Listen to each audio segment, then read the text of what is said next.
we're gonna, you know, kind of get off the topic just a little bit to dive off. I'm gonna pick your brain for my first show. Great show these people how intelligent you are. You know what I'm saying? Segregation. Okay. Cons and pros. Or pros and cons. Pros and cons. Because people look at that topic as being like, you know, America shouldn't be segregated.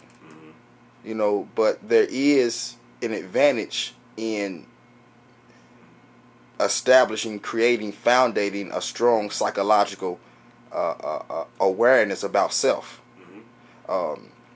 And the rules and the laws that cause us to be desegregated came with a price as well.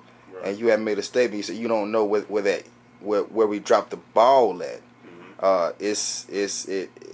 Do you think that it might have something to do with the desegregation of our school system of America in general? Not saying that that's a bad thing, but a lot of times when you fight, a tactic of the enemy is to hurry up and give you what you think you want. Right. You know what I'm saying? But give it to you in a way that's not healthy. Right. Well, the way I look, because they kept their identity. Right. You know what I'm saying? Yeah.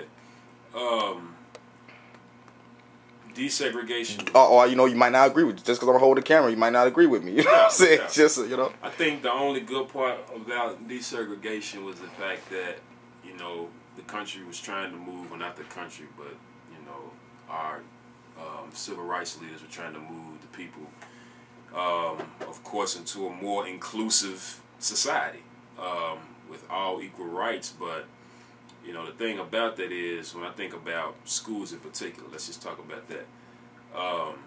Our kids aren't being educated on the true facts of our history. We're still in predominantly a European-controlled school system, teaching European concepts and realities. European concepts and realities are just that, European. It's different for you and I. We're African American.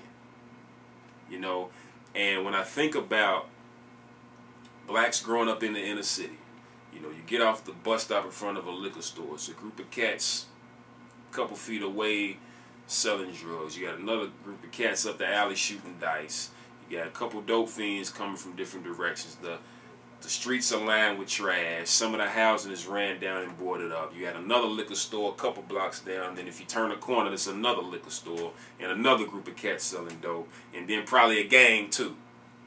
Now when you're young, the things that we're around shape us and mold us. The things, the house we live in, our family, the things that are said to us, our environment, all of that shapes our self-concept. So for me, going back to when I was a child and living in that neighborhood, I accepted that as normal.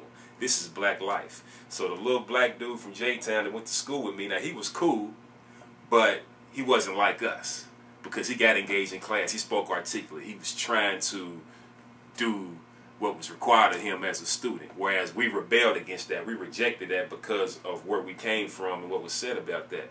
Now, if I can go to school, though, and get the true facts of my history, if I can learn who Nat Turner is, if I can learn who Marcus Garvey is, if I can learn all the black inventors, because there's so many, like basically what I'm saying is blacks have invented probably over 50% of the things that we use on a daily basis.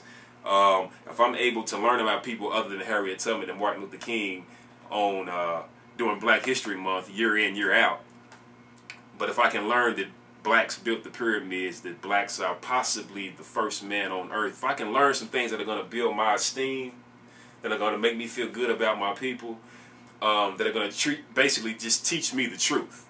Teach me the truth. Then when I get off that bus in my neighborhood and even in front of the liquor store and all that's going on around me, I'm not going to accept it as normal. Instead, I'm going to have some questions to ask and say, okay, if we fought for this, if we did this, if this is how we were, then why does my neighborhood look like this and why are we living like this? If I can go to school and get the truth about who I am, then I can go back to my neighborhood, and instead of getting involved in that crap game or grabbing a gun from one of these OGs and jumping in a lifestyle with them because I think it's normal, instead I can say, okay, what happened? How did this get messed up? You see what I'm saying? but they're not giving us the truth because, of course, everybody but us knows how strong we are. Because what kind of people can fight through slavery and get free? What kind of people can be denied everything but still take it? You know what I'm saying? So basically, the more of us that are killing each other, the more of us that are uneducated, the more of us that are in prison, the more of us that have 4 or 5 kids from 4 or 5 babies' mamas, the less of us that can go compete for jobs. The less of us, the lesser of us know who we really are. You see what I'm saying? Because all it takes is us for us to know who we are. That's what happened to me. I found out who I really am.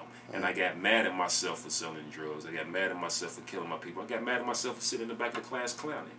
Once I realized the truths. Now, we're going to end this. We're going to end this with another tough question. We're going to actually we're going to tie 2 questions in this time. Again, thank you. And the world most definitely, will benefit from this from this right here. So you're doing a service, but you already know that though. Transition and knowledge.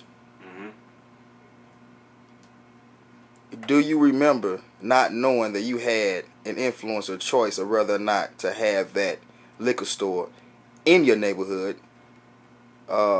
People that live there in the neighborhood have a choice of whether or not to allow that liquor store to remain on their corner.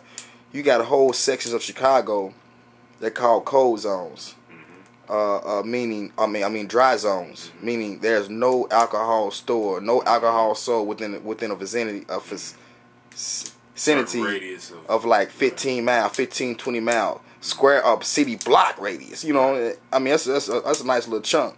No alcohol. You won't find a liquor store. Right. You won't find a gas station to sell alcohol. They call it dry zones. Dry zones. We have some here. I didn't know that. Thank you. Did you know you had a choice? And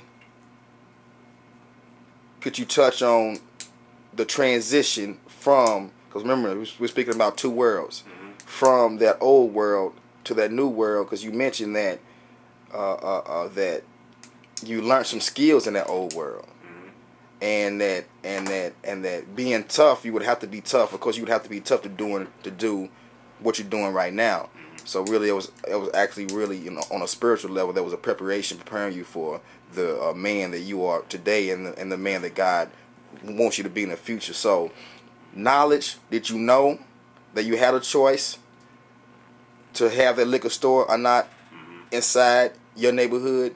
And with that, answering that question, could you somehow tie that and touch on transitions coming from what you had to do to change yourself, to be the person you are today? No, I actually didn't know I had a choice, man. I didn't know we had a choice, rather, to, take part in the process of what goes in the neighborhood and what doesn't. And unfortunately, man, us as blacks, we're complacent in a lot of ways. We accept a lot of things. I believe it's a twofold problem when we're talking about African Americans. For one, we need to step up to the plate as a people and do the things that we need to do, because we're not. And second of all, though, there are those structural and institutional racism does exist.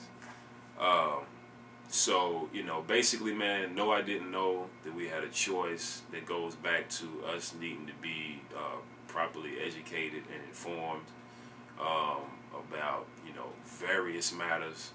And the transition piece, man, was basically the hardest thing that I've ever been through, because,